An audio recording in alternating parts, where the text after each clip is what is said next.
सिमडेगा में जिला कृषि कार्यालय के सभागार में खरीफ कर्मशाला 2025 का आयोजन किया गया। इस कार्यक्रम में किसानों को खेती में वैज्ञानिक पद्धतियों और सरकारी योजनाओं की जानकारी दी गई।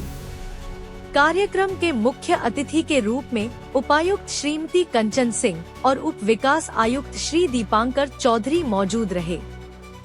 साथ ही जिला परिषद अध्यक्ष श्रीमती रोज प्रतिमा सोरेंग, सदस्य शांति बाला केरकेट्टा और विभिन्न विभागों के पदाधिकारी भी इस मौके पर उपस्थित थे।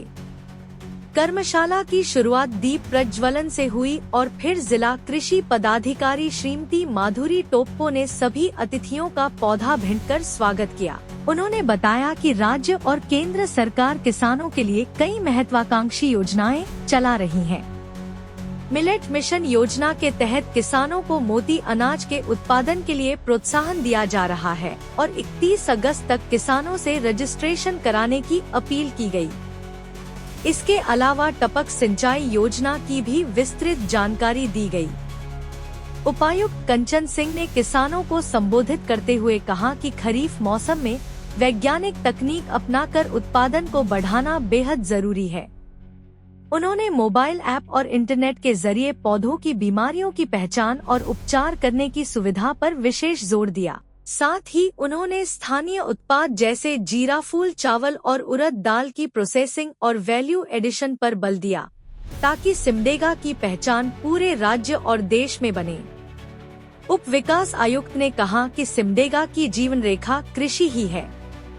यहाँ इंडस्ट्री या माइनिंग नहीं है, इसलिए किसानों को नई तकनीक अपनाकर उत्पादन बढ़ाना होगा। उन्होंने एपीओ गठित करने और किसानों को आधुनिक खेती से जोड़ने की दिशा में काम करने की बात कही।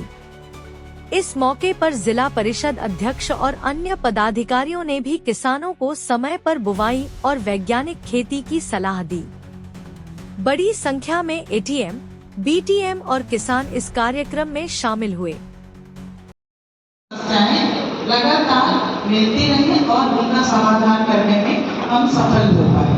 तो मेरे ख्याल से जो खरीफ कार्यशाला है उस दिशा में एक अच्छी पहल है। इसको हम मान सकते हैं कि आने वाले समय में जो ये मौसम है जिस फसल का, उन फसलों को कैसे हम प्रबंधन करें, उनका कैसे उनको लगाएं, कैसे उनकी देखभाल करें, हार्वेस्टिंग करें और कैसे उनके लिए बाजार ढूंढें, इसकी दिशा में भी मुझे लगता है कि ये हम लोग आज की इस कार्यशाला में जो टेक्निकल बातें आपको बताई जाएंगी उनमें आपको पता चलेगा। और उसके बाद एक बहुत बड़ी जिम्मेदारी आप लोगों के लिए जो रहेगी वो इस जानकारी को अपने आगे फैलाने की है, क्योंकि ये तो एक लिमिटेड लिसनर का ग्रुप है, जो पार्टिसिपेंट है वो कुछ ही लोग हैं, लेकिन ये जानकारी हमें हर उस व्यक्ति तक पहुंचाने की आवश्यकता है जो इस जिले में थोड़ी भी जमीन रखता है या उन खेती के लिए थोड़ा भी उत्सुक है।